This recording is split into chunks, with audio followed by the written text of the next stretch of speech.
বাংলাদেশের দক্ষিণ পশ্চিমাঞ্চলের এক প্রাচীন শহর বাগেরহাট, আর এখানেই অবস্থিত ইতিহাসের অনন্য সাক্ষী ষাট গম্বুজ মসজিদ এবং খান জাহান আলী রহমতুল্লাহ আলাইহের মাজার। ইট আর পাথরের এই স্থাপনাগুলো শুধু ধর্মীয় উপাসনালয় নয়, বরং আমাদের সংস্কৃতি, ঐতিহ্য আর গৌরবময় অতীতের জীবন্ত প্রতিচ্ছবি।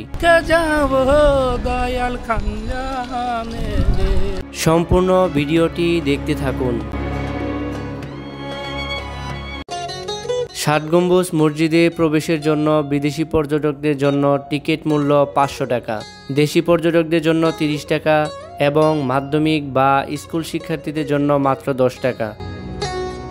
টিকিট কাউন্টার থেকে পেরোতেই চোখে পড়বে অপূর্ব সৌন্দর্যে ভরপুর ঐতিহাসিক ষাট গম্বুজ মসজিদটি। আর তার ঠিক ডান পাশেই রয়েছে বাগেরহাট জাদুঘর, যেখানে সংরক্ষিত রয়েছে এখানকার ইতিহাসের নানা স্মৃতি ও নিদর্শন। সুলতান নাসিরউদ্দিন মাহমুদ শাহের শাসনামলে খান জাহান আলী রহমতুল্লাহ আলাইহি এই মসজিদটি নির্মাণ কাজ শুরু করেন এবং 1500 শতকের মাঝামাঝি সময়ে এটি সম্পূর্ণ হয়। লোকমুখে শোনা যায় হজরত খান জাহান আলী রহমতুল্লাহ আলাই ষাট গম্বুজ মসজিদটি নির্মাণের জন্য ব্যবহৃত পাথর চট্টগ্রাম থেকে এনেছিলেন। আবার কারো মতে ভারতের উড়িষ্যার রাজমহল থেকে অলৌকিক ক্ষমতা বলে জলপথে ভাসিয়ে এনেছিলেন। পুরো মসজিদটির তৈরির মূল উপাদান চুন, সুরকি, কালো পাথর ও ছোট ইট। এই মসজিদের স্থাপত্যকলার সঙ্গে মধ্য এশিয়ার তুগলক তুরস্ক স্থাপত্যশৈলীর মিল রয়েছে বলে ধারণা বিশেষজ্ঞদের। বন্ধুরা, এখন আমি বাগেরহাটের ষাট গম্বুজ মসজিদের ভিতরে অবস্থান করছি। ভিতরে ঢুকে জোহরের নামাজ আদায় করলাম, আর ভিতরটা দেখতে এরকম। শত শত বছর আগে নির্মিত এই মসজিদটি দেখে সত্যিই বিস্মিত হচ্ছি। ষাট গম্বুজ মসজিদের গম্বুজের সংখ্যা মোট 81টি, 7 লাইনে 11টি করে 77টি এবং 4 কোণায় 4টি, মোট 81টি গম্বুজ রয়েছে এই মসজিদে। কালের বিবর্তনে লোকমুখে ষাট গম্বুজ বলতে বলতে ষাট গম্বুজ নামকরণ হয়ে যায়। সেই থেকে ষাট গম্বুজ নামেই পরিচিত এই মসজিদটি।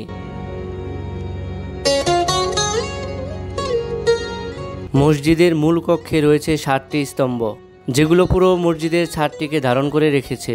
স্থাপত্যের দিক থেকে এটি মুসলিম স্থাপত্য শৈলীর এক অসাধারণ নিদর্শন।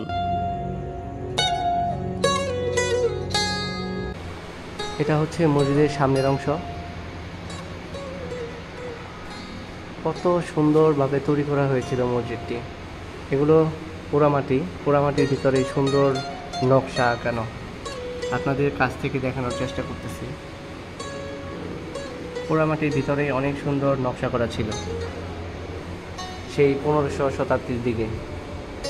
বর্তমানে আমরা যে আধুনিক মসজিদগুলো দেখি, সেগুলাকেও হার মানাবে এই শত শত বছর আগে নির্মাণ করা মসজিদগুলো, যে নকশা করা হয়েছিল তখন। এটা হলো মসজিদের মেহরাবটা। আমি এখন মসজিদের মেহরাবের সামনে দাঁড়িয়ে আছি। মেহরাবটা সেই প্রাচীনকালের পাথর দ্বারা নির্মিত, কোনো রকমের রং করা হয় নাই।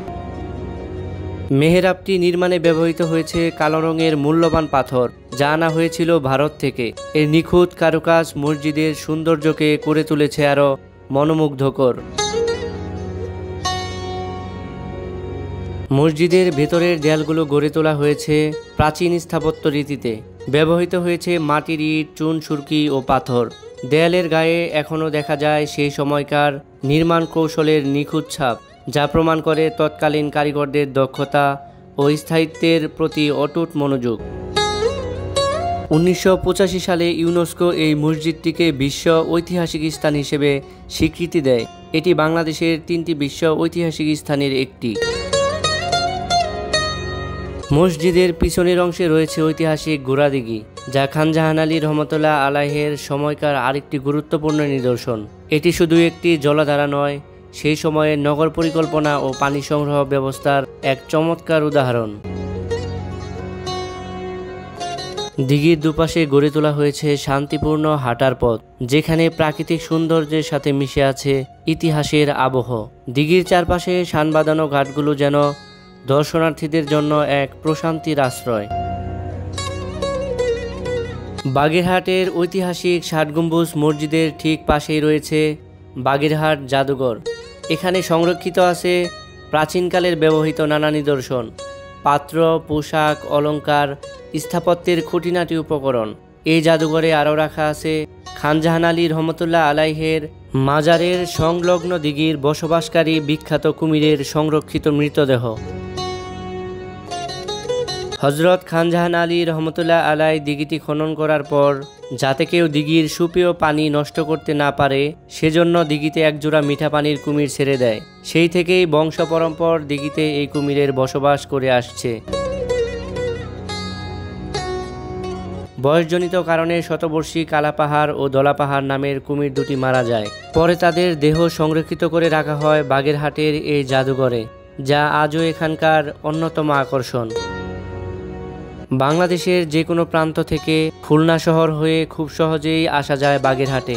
খুলনা শহর থেকে মাত্র 1 ঘন্টার পথ পেরোলেই পৌঁছে যাবেন এই ঐতিহাসিক স্থাপনাগুলোর কাছে। ষাট গম্বুজ মসজিদ দেখা শেষ করে এবার আমরা যাচ্ছি হজরত খান জাহান আলী রহমতুল্লাহ আলাইহের পবিত্র মাজার শরীফে, যেখানে রয়েছে তার সমাধি এবং তারই হাতে নির্মিত বিশাল আকৃতির ঐতিহাসিক দিঘি, যেখানে একসময় বসবাস করত 2টি বিশাল আকৃতির কুমির, যাদের দেখে মুগ্ধ হতো দর্শনার্থীরা। প্রতি বছর এই মাজার শরীফকে কেন্দ্র করে এখানে আয়োজন করা হয় একটি বিশাল মেলা। এই মেলায় অংশ নিতে দেশের বিভিন্ন প্রান্ত থেকে ভক্তবৃন্দ ছুটে আসে মাজার জিয়ারত করতে। ভাইয়া, আপনার বাসা কি এখানেই? জি না, আমার বাসা নামরন বাজার, শাসখানা, জেলা যশোর। আপনি মাজার দেখতে আসছেন? আমি খাজা খান জাহানে ওরসে আইছি। এখানে উরস কতদিন পরে হয়, মানে কি মাসে হয়? চৈত মাসে ওরস হয়। কয়দিন ব্যাপী? 3 দিন ব্যাপী। বাংলাদেশে বিভিন্ন জায়গা থেকে মানুষ আসে না, ভক্তবৃন্দ? জি, চিটাগাংতে বিভিন্ন জায়গাতে আসবে, মানত দিতে আসবে, মানত দিয়ে সবাই কি জিয়ারত ফরিয়াদ করবে। মানুষ মাজার আসে কি করছে, চাওয়া পাওয়ার জন্য। সিজদা দেওয়া যাবে না, চাতে হবে, জিয়ারত করতে হবে। সিজদা দেওয়া মহাপাপ। মানব ধর্ম হচ্ছে বড় ধর্ম। মানুষে একবেলা খাতে দিলে হচ্ছে বড় ধর্ম, এবার কোনো ধর্ম নাই। জি বন্ধুরা, এখন আছি আমি খান জাহান আলীর যে মাজারটি, সেই মাজার শরীফে। এটাই হলো খান জাহান আলীর মাজার। আর মাজারের এই সামনের অংশটাতে বিশাল আকৃতির একটি দিঘি আছে। এই রাস্তাটি ধরেই এগুলোই এই মাজারটি। আর মাজারের ডান পাশেই একটি বড় দিঘি আছে।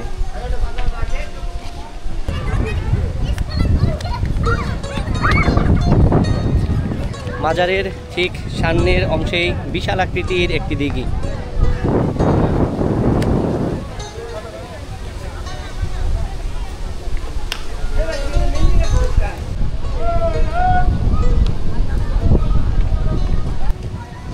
বন্ধুরা, এখন আমি দাঁড়িয়ে আছি খান জাহান আলীর মাজারের ঠিক সামনের অংশে। আর এখানটাতেই রয়েছে বিশাল আকৃতির একটি দিঘি।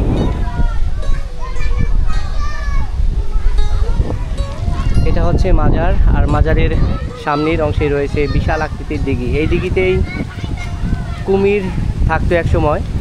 কুমিরটি মারা যাওয়ার পর এখানে যে বাগেরহাট ষাট গম্বুজ মসজিদ আছে, সেখানে একটি জাদুঘর আছে। সেই জাদুঘরে সংরক্ষিত আছে সেই কুমিরটি। আমরা মাজারে প্রবেশ করার পরেই বৃষ্টি শুরু হয়ে গেছে। সুন্দর একটি পরিবেশ। এটাই সেই খান জাহান আলী মাজারের সামনের দিঘিটি।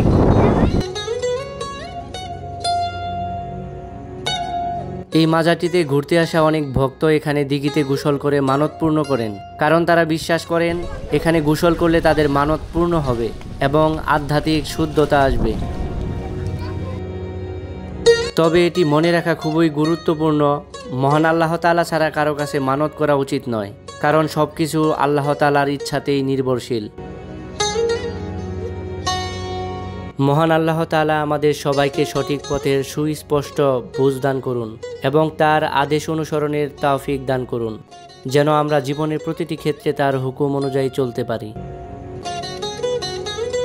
খান জাহান আলী রহমতুল্লাহ আলাইহের মাজারের পাশে একটি পর্যটন মোটেল রয়েছে, যেখানে আপনি বাগেরহাটে ঘুরতে এসে আরামদায়ক রাত্রি যাপন করতে পারবেন খুব সহজেই। বাগেরহাটের খানজাহান আলীর মাজার থেকে আজকের মতো ভিডিওটি এখানেই শেষ করতেছি। ভিডিওটি ভালো লাগলে অবশ্যই লাইক কমেন্ট শেয়ার করবেন, চ্যানেলটি সাবস্ক্রাইব করে রাখবেন। দেখা হবে আবার নতুন কোনো একটি ভিডিওতে, সে পর্যন্ত ভালো থাকুন। আল্লাহ হাফেজ।